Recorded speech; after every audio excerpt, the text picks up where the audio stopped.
Welcome. You're listening to the Malcontent News Russia-Ukraine War podcast, the show that cuts through the fog of war and updates you about the ongoing conflict in Ukraine. Don't forget to like, comment, and subscribe on Apple Podcasts, Spotify, and Google Podcasts.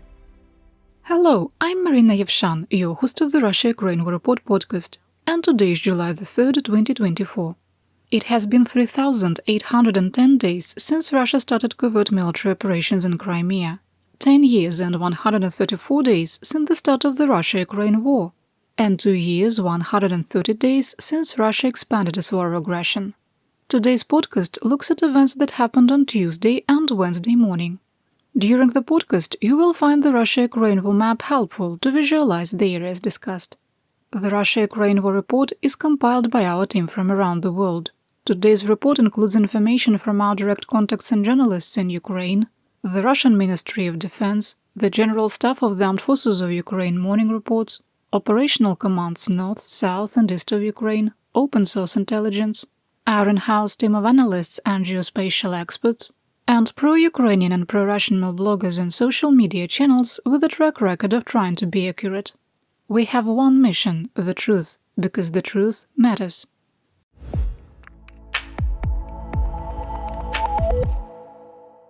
Here is my daily assessment. There aren't any changes from yesterday, so if you want to skip ahead, I don't mind. I won't even know. 1. Russian forces are experiencing an equipment shortage, particularly armored vehicles, which is impacting mobility and logistics, stunting the ability to take advantage of any breaches of Ukrainian defensive lines. 2. Russia will continue to make tactical gains during its current offensive, but the lack of strategy, low troop morale, poor quality battlefield medicine and logistics issues make it unlikely there will be any new breakthroughs in 2024. 3. We maintain the world is caught in the mutually assured destruction instability paradox. 4. Russia is setting conditions to commit further acts of aggression in Europe. 5. Russia's sustained attacks on Ukraine's energy infrastructure, which has destroyed over 80% of its combined thermal and power plant capacity, is a continuation of Russian crimes against humanity that started in October 2022, as outlined in 2 arrest warrants issued by the International Criminal Court on March the 5th. 6. Russia's trampling of international humanitarian law has been accelerating since March the 22nd. We maintain that the willful ignoring of blatant Russian war crimes by international watchdogs is encouraging escalation. 7. The attacks on Ukraine's energy infrastructure have incrementally increased the chance of an intentional nuclear accident at multiple nuclear facilities in Ukraine.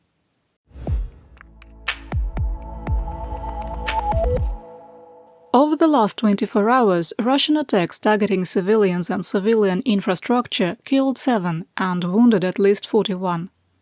1 person remains missing in Dnipro, where 70% of the apartment building destroyed on June the 28th has been searched.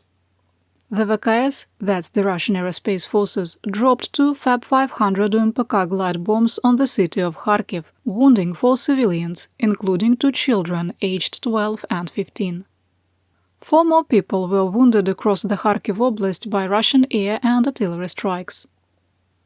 Russian attacks across the Donetsk Oblast killed 2 and wounded 9. In the Zaporizhia region, 1 civilian was wounded by artillery shelling near occupied Polohe. The city of Kherson was heavily shelled, leaving 1 dead and wounding 11.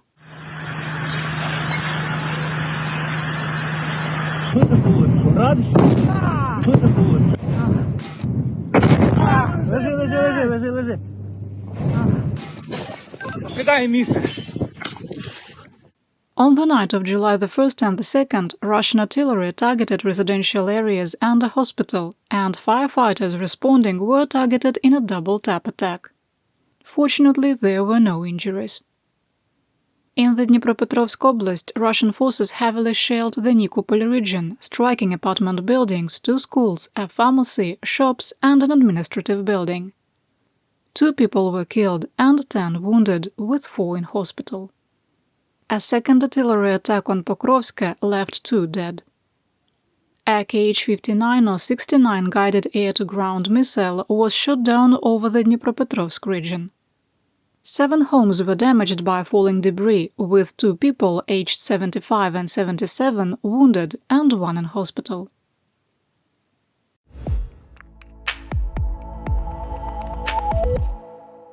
Here is today's action report summary.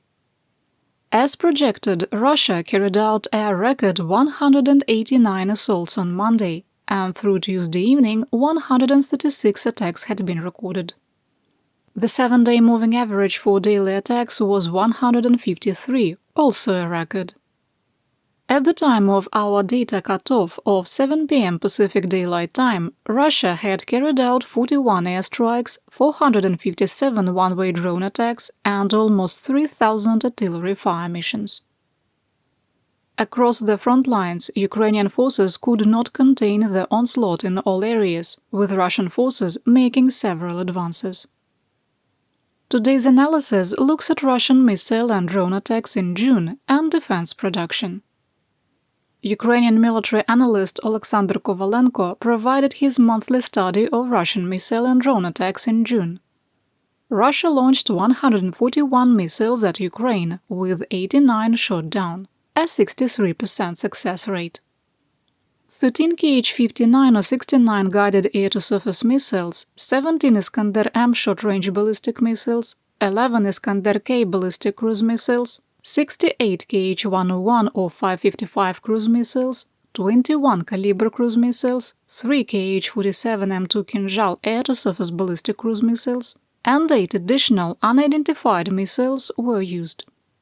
While not included in Kovalenko's analysis, the use of S-300 and S-400 anti-aircraft missiles for ground attacks has almost stopped. In our assessment, glide bombs have replaced most of the strikes, and Russia's use of thousands of air defense missiles over the last 2 years to strike ground targets was unsustainable. The number and types of cruise and ballistic missiles used over the last 2 months align with previous assessments of Russia's defense production capabilities. Russia also launched 328 Shahed-136 one-way drones, with 311 shot down, a 95% success rate. We have tracked 14 months of data, and the average number of Shaheds used per month dropped slightly to 345. We maintain that the combined manufacturing capacity of Russia and Iran is producing 375 to 400 UAVs a month. Our associate, Roman Shraik, analyzed our USI data on Russian artillery shell production and consumption. He concluded that in 2024 Russia would produce 1.3 million 152 mm and 800,000 122 mm artillery rounds, and 517,000 rockets from 122 to 300 mm. This is close to other estimates that put Russian production of artillery rounds larger than 100 mm at 2.7 million per year. Russia is estimated to have used 12 million artillery rounds in 2022, 8 million in 2023, and is on track to use 4 million in 2024. Shraik reported that the data suggests that Russia is trying to increase the production of rockets due to Moscow's inability to manufacture new barrels, adding, quote, "The number of shells that will pass through a smaller number of barrels will only lead to even faster wear of them." Now let's talk about what happened on the battlefield. Ready? Here we go.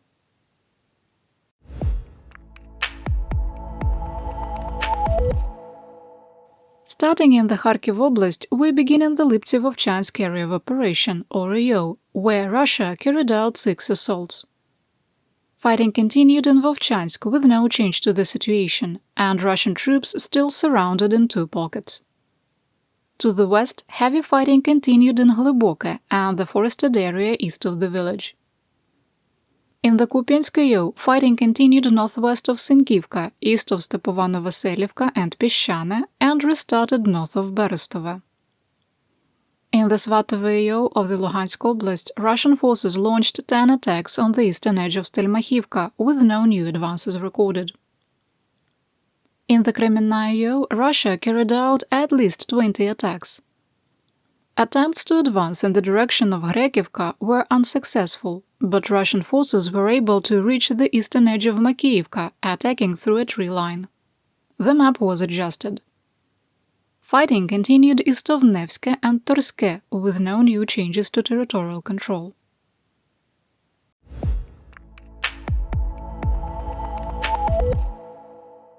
Let's talk about the Donbass and the northeastern part of the Donetsk Oblast. In the Siverskaya, the number of Russian attacks declined, but this is likely a brief operational pause. The editing team decided to move Bilogorivka in the Luhansk Oblast to the Donbass region in our podcast and situation report. The village has been critical to Ukraine's defense of Siversk since May 2022, and with recent improvements in the Crimea, the threat of an attack from the north has been significantly reduced.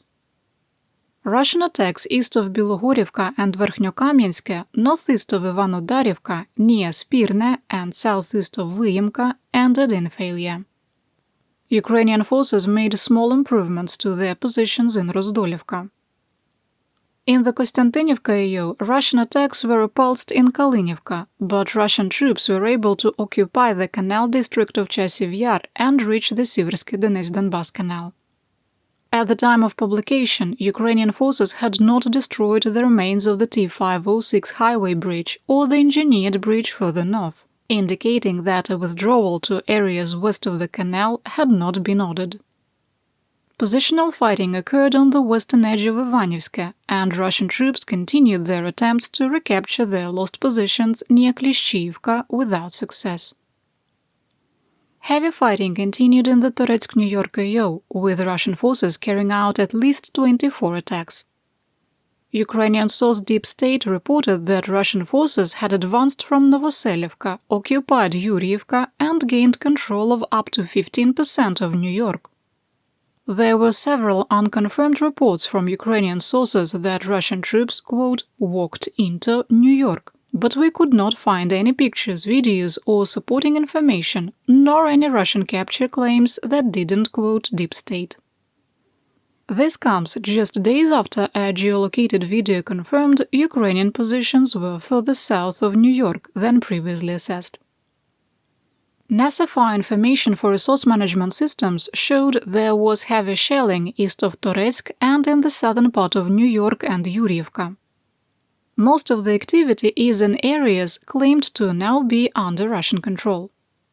We expanded the grey area to the edge of Yuriivka out of an abundance of caution and will continue to monitor the situation.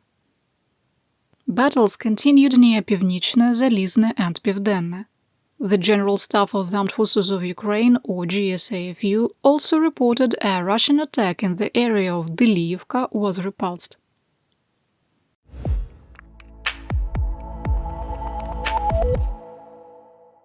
The situation is also very difficult in the southwestern part of the Donetsk Oblast. In the Avdiivka AO, Russian forces pushed Ukrainian troops from the western edge of Novo-Alexandrivka and are setting conditions to advance on Vozdvizhenka. Heavy fighting continued east of Progress, on the outskirts of Yevgenivka and Voshod, in the direction of Novoselivka Persha and in western Sokil. Intense fighting was also ongoing in Yasnobrodivka. Members of the 47th Motor Infantry Brigade released a statement on their official Telegram channel about the recent claims of female penal units operating in the region. Quote, recently, information appeared in the public sphere that Russia is recruiting imprisoned women for the war in Ukraine. In other areas of the front, even a whole detachment was spotted. We still observe isolated cases in our area. In the video, quick sidebar, they are referencing a video released yesterday. You can see a group of men and only one woman. We don't care about gender, we see the enemy with weapons, we destroy them. Unquote. A geolocated video showed that Russian troops had advanced on the north shore of the Karlivsky Reservoir to an area of dachas that overlooks Karlivka. A Russian soldier threw a satchel of explosives into one of the houses, destroying it. Based on the new information, we updated the map. On the other side of the reservoir, fighting continued on the western edge of Netailova. In the Vuhledar AO, heavy fighting continued in Krasnogorivka, where the Ukrainian 46th Air Mobile Brigade released a grim assessment. Quote, "The enemy continues to advance in the city. The situation is very complicated. In the near future, the occupiers will go to the northern part. In the future, we will gain access to the southern face of the defense near Nevelska." Unquote. Further south, significant fighting continued in the eastern part of Georgievka, in Paraskoviivka, and on the eastern edge of Kostiantynivka. Russia also carried out significant attacks in the Vremivka AO. "We moved Staromayorsk from unoccupied no man's land to under military control due to continued reports of attacks in the direction of Makarivka. Ukrainian forces reported they repulsed a series of Russian assaults near Urozhaina."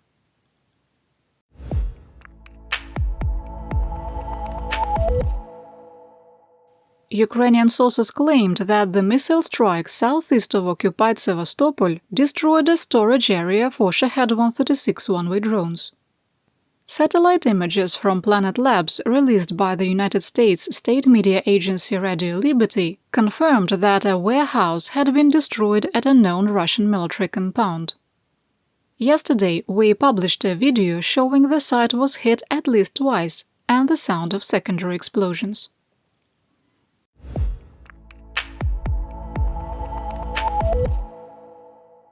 Russia released another video showing an Iskander-M missile with cluster munitions striking another airbase in the Poltava Oblast, the Poltava military airfield. The video showed a single Mi-24 Hind attack helicopter was targeted, with a drone directing the strike. Unlike the attack on July 1st, the results were inconclusive, and the Russian video did not show the results of the strike. That typically means the attack was unsuccessful. And that's what we know. Tomorrow is Independence Day in the United States. There won't be a podcast on Thursday or Friday. There will be a situation report published for our subscribers, and if there are any major events, we'll update our social media channels. Stay tuned. Your support of my home, Ukraine, helps us make history and protect the future for all. You've been listening to the Malcontent News Russia-Ukraine War podcast. To help keep us independent, please consider providing financial support by becoming a patron. Want on-demand news in your hand? Download the Google News app and make Malcontent News one of your favorites to receive breaking news updates. Thank you for listening.